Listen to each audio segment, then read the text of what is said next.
Tiny bit of good news on the 955i Project Bike Saga. I just tested the fuel pump in probably a rather unconventional way. I've got the old bike battery here, and as you can see, I've wired some wires to it with ring connectors on that end and female spade connectors on this end. And what I did was I put a bit of water in the pump. Obviously I don't want to risk having sparks around petrol, so I drained all the petrol out of it, put a bit of water from the kitchen tap into it just so that it doesn't, wreck the internals of the pump, because you don't really want the pump running dry, or I reckon that's probably not a very good idea to do that. So then what I did was I just pushed the connectors onto these pins in here, and I pushed the live one on, and the plus one, and then the minus one I just touched onto the end of one of the pins, and I heard the pump whir, and I felt it, just a very, very slight vibration through there, a bit like the feeling like an old-fashioned laptop hard drive spinning. It was that kind of a deal. So I now know that the pump works, so that's one bit of the bike that does actually work, so that's a bit of good news for a change. And I've also been doing a bit of work on some of the components from the bike as well. Particularly I've been working on the petrol tank, which was a real mess when I got the bike. It was like all kind of like scabby, bubbling, peeling kind of paint. So what I did was I took it to the back of my garage, and I got my cordless power drill and like sanding discs and wire brush discs and what have you, and I gave it a really good scrub up and got a lot of the paint off, took a lot of the black paint off, and was down to kind of like a white sort of undercoat, I think is what it was. So got the tank quite clean, sort of inside and out, and then masked off the fuel filler with some cardboard and some masking tape to stop the paint from going on that, and then also masked off with cardboard and tape the side where the fuel pump assembly and fuel filter goes inside the tank. So again, I wouldn't get paint inside the tank. And then what I did was I sprayed it with PMA grey primer, which is like just like a kind of like a car paint, a grey car primer paint for doing car body repairs. I sprayed the whole tank all over. The only bit I didn't really spray is the bit that goes down inside the sort of chassis and the seat unit. I didn't really spray all of that because I didn't think there was much point in spraying that because you don't really see it. But I sprayed all of the rest of it, and then what I did was I got some Isopon P38 body filler, which was left over from doing some car repairs on my car, and what I did was I filled in all the kind of pits where there was like scabby paint that I'd sanded off. I filled it with body filler, particularly along the side here was quite scabby, and some of these kind of like around the edges was a bit, there was kind of like scratches and scabs and bits where paint was flaked off and things, so filled all that with filler. And also these bits along here where the Triumph stickers were stuck on, and I had real trouble getting them off, and I had a good go at them with the power drill and like wire brushes and stuff. Eventually got them all off, and but it kind of left it a bit kind of like scored and scratched in that area, so I just filled that with P38 body filler. I did the sanding and wire brushing and everything on the weekend, and then painted it with the primer, and then today after I got back from work, then I did the filler, or rather I sanded the filler with water and a file and some wet or dry paper, and again I've taken some of the primer back to the paint underneath. But I think overall I mean, again, it's not really going to show in a video, but I think overall the tank's a lot better than was. It's at least kind of smooth at this point, or, you know, relatively smooth. It's not absolutely perfect. There's still little kind of like pits and blemishes and things like that. It's pretty difficult to get it absolutely perfect. Pretty decent, I reckon. And what I'll do is tomorrow, once it's kind of all dried out, I'll just give it a wipe over with a cloth, and then I'll give it another spray with the primer, give it another blast with primer all over, and then let that dry, and then probably the next evening again I'll start putting a top coat on it. I'm going to do it in black, PMA black, which is the same stuff that I use on my car bumpers, front and rear bumpers. So I'm just going to spray it with that, and I think it should look not too bad, hopefully. Just doing a different kind of compression test on the bike just now. So what I've done is I borrowed the battery from my car, which is a good Bosch battery. I just tested it with my multimeter, and I got a reading of 12.57, and plus I know it's good anyway because it starts the car every morning, and the car's a 1.8, so it's a decent size engine. So what I've done is I've rigged it up with this, with my jump leads. I've got one on the chassis, and I've got one on this kill switch kind of thing, and then I've got that connected to the starter motor, and then I've put my compression tester in. And so what have we got? We've got close to, it's dropped a little tiny bit now, but it was very close to 150 psi. So there we go, about 150 psi on the middle cylinder number 2. Much better result than I got with the battery, which was giving like 100, 105, something like that. So I'm gonna test another cylinder now and see what I get.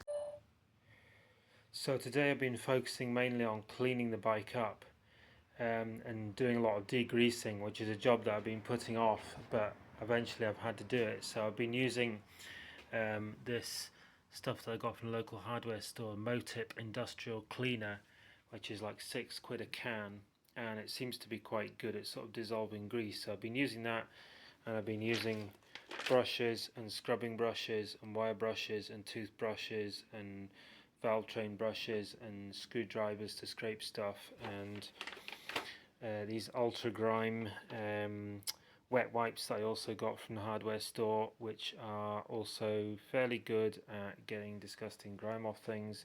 And I've also been stripping the bike down a bit more. So the main thing that I've done is I've removed the front sprocket, which the nut came off very easily, because in the past when I've changed these on previous bikes I've struggled to get them undone, but I've now got one of these. I got this from Euro Car Parts. It's a Kielder. I can't remember what the spec is. It's like 18 volts something or other. It's quite a powerful impact wrench, and I tell you what, it just makes things so much easier than trying to break things loose by hand. So I managed to get the sprocket off quite easily, and then I've also taken off the chain guard, and I've taken off this rubber thing. I don't know what you call it. It's like a slidey thing that the chain kind of slides on to stop it from scraping on the swing arm. There'll be a proper name for it. I don't know what it is. If anyone knows what that's called, feel free to pop it in the comments. So what else have I done? I've got like pillion footrests off and stuff. Oh yeah, and I got the subframe up and out of the way, so I've unbolted that, and it folds right over. These bolts seem to be a bit awkward, don't seem to want to come out, so but I managed to get up and out of the way, so that's all that matters really. So what I've been doing really is I've been just using a degreaser and rags and cloths and screwdrivers and brushes and just everything you can think of that you can clean. Just been through about a dozen pairs of disposable nitrile gloves. It's a really disgusting job, and it's one that I've been putting off, but it's the sort of thing at some point you've just got to get on and do it, you know. So I've got on and done that this morning. I've cleaned up the shock a good bit better than it was. I've cleaned up the swing arm a lot. The swing arm's kind of a bit corroded, but I've given it a good scrub with wire brushes, and it's not quite as bad as it was. What else have I done? I've cleaned up the rear sets a bit with the wire brush. and most of the time was spent basically digging all the grunge out of there. It was horrendous in there. It was just like kilos of stuff came out of there. Just it was bad. But anyone that's worked on bikes will know what I'm talking about because they're all the same. It's just the chain grease and all the grunge just fills it up. It's pretty disgusting, but you just got to do it. It's not, to be honest, it's not perfect now, but it's a lot better than it was. Cleaned that whole area, cleaned the gear linkage thingamajigger, sort of cleaned the water pump, cleaned the whole area around about, giving the alternator a wee bit of a clean, nothing too fancy, but just got the worst of it off. Cleaned kind of like the whole area, the back of the gearbox and this whole kind of area here, which was absolutely filthy. I've discovered also the reason, I think part of the reason it's so disgustingly dirty is because the hugger's missing, and I realised that these holes will be for the hugger. There would have been a hugger on here originally, which I think would have extended down a few inches and probably up to about here somewhere, maybe about a quarter of the wheel, and would have just protected the dog bones and the shock and the swing arm and you know the back end, the gearbox and alternator. Just keep the worst of the grunge out of things, you know. So unfortunately somebody's sheared off a bolt there. So I don't know if I can get that out because there's nothing at all to get hold of to get like a vice grip onto or anything. And I could maybe drill it, but the problem is this is an aluminium swing arm and that'll be a steel bolt. So if I try and drill it, the drill's probably going to want to go into the aluminium rather than the steel, so I'm not really too sure about that. I maybe have to kind of Google around that a bit, see if I can find if there's a way to do it, because if I could get that bolt out, then I could get a hugger and put that in there, and if not, maybe I can figure out something else. Maybe I can drill a different hole in the hugger and the swing arm, drill a wee hole next to it or something there, and just put like a self-tapping screw in or something. I don't know, there's probably a way to do it, but I'll need to have a bit of a think about that. So what else have I done? I've also cleaned up the subframe, because the subframe didn't look too bad from the top, but when I kind of flipped it over, it's quite rusty. Well, it's a bit rusty, I mean it's just superficial. So again, I've had a go at that with the wire brushes and that, and I've just sort of tidied it up a bit with the wipes as well, just cleaned it and brushed it, and it's not great, but it's not too bad, you know. At some point I might just give that a lick of paint with some black hammerite, maybe, I don't know. I'll think about that, or I might just leave it. You don't really see this. You don't really see the subframe anyway because it's under the seat unit. So, and then this valve cover, I need to give that a bit of a clean. I think that's the next thing I'm going to do. And I also need to clean these. I also need to clean these surfaces for putting the gaskets on because they're really bad. So I need to get a razor blade and have a go at them. So I've got a few more jobs that I'm going to try and get done this afternoon. That's the tank, and I have sprayed a couple of coats of top coat on it, and it is certainly not perfect. It is definitely, you can still see like chips and scratches and all sorts, but it's kind of clean and it's kind of fresh, and I'm just going to sort of call it a rat bike and leave it at that. Sprayed the valve cover, stove and barbecue paint. Basically I've given it a rattle can with that, I've given it a scrub up and I've sprayed it with that. Certainly not perfect, you can still see some paint under there that I didn't get, but it's better than it was anyway. The loom, I've been cleaning up the loom. I've cleaned it up a lot with the wet wipes to try and get it sort of a bit more decent, and I've also cleaned the actual block connectors with this stuff called Oculan, which is sort of for cleaning like laptops and computers and jewellery and all that sort of business, but I find it's quite good for cleaning like car and motorcycle electrics. I've used it on my car electrics and I find it quite good. It's good for sort of getting out dirt and moisture and stuff. So the loom's a lot better than it was. It was really filthy when I took it out of the bike, and it's, to be honest, I'm not going to lie, it's not perfect. It's still a little bit grubby here and there, but it's just a lot better than it was. And hopefully it should work fine when I plug it back into the bike. I've shot some Oculan into all these different block connectors, and the ECM plug, that needs a bit more actually. It's still got the original grease, which I think I want to get out and use fresh grease ideally. ECM, so take the ECM out of the bike along with the loom, and again this was absolutely filthy. You could hardly really see what it was for the amount of dirt that it had on it.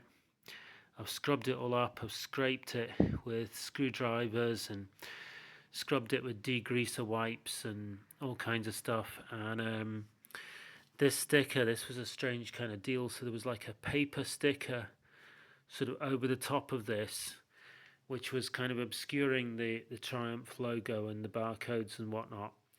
So I managed to scrape that off and kind of like save the sticker underneath. This is kind of like a plastic sticker, and it was covered by a paper sticker. It was a bit weird. It was a bit like a sort of Triumph scratch card, but as you can see, I've managed to get it off, and the ECM is looking not too bad now. To be honest, it's still not great. I think this corner here, I might just pop it in my vise outside on my workbench and just have a go at it with the wire brush, just try and get it decent. The back side is not too bad. Had a look around the edges. It's not perfect. There's some bits where it's a bit grubby around the edge, but I've kind of like pulled at it a bit with my fingernails, and I don't think it's actually, there's enough of a gap really to have let any water in or anything. So I think we should be good with that ECM, and that's the back plate off it. It's a Sagum ECM, which apparently it says it's made in France. I don't know whether that's a good thing or a not so good thing. Some people say like French stuff is good, and other people say it's not so good. It just depends who you ask. I don't really know, but hopefully when I get it plugged in it'll work okay anyway. I brought the clocks in as well. These are kind of like, they're Suzuki clocks, and I mean, they work. When I turn the ignition on, they kind of do the cycle thing, you know. So they're usable. I could use them, but I really don't like this kind of like, well, I'm not that keen on chrome, you know. And also, somehow it's got damaged on this one. Previous owner has damaged it, and obviously it doesn't look very good. So what I think I'm gonna do, I'm gonna try and strip the chrome off these, because it's not real chrome, it's fake chrome obviously, because this is plastic underneath. So I'm going to try and strip that chrome off if I can, fake chrome off, and I'm going to try and paint them with the same stuff that I painted the tank with, which is this PMA satin black paint, which is car paint. Basically I've used this on my car bumpers and, you know, along the bottom of the doors and stuff like that. It's one of these that's kind of like the shape of a single headlight, but it's actually multiple headlights inside there. It's hard to really see because it's kind of a bit foggy. Turn like that. Yeah, see, it's got two projector beams, and it's got these kind of like, I don't know what you call them, these sort of ring things at either side. I think they're like daytime running lamps or something, and then it'll be like dipped in main beam, something like that. So it's kind of like a bunch of headlights in one, but obviously it's not very good condition. It's a bit sort of foggy, but I'm thinking I might be able to rub it down with some wet or dry paper and kind of get the yellow out of it, because I did the same thing with my car headlights.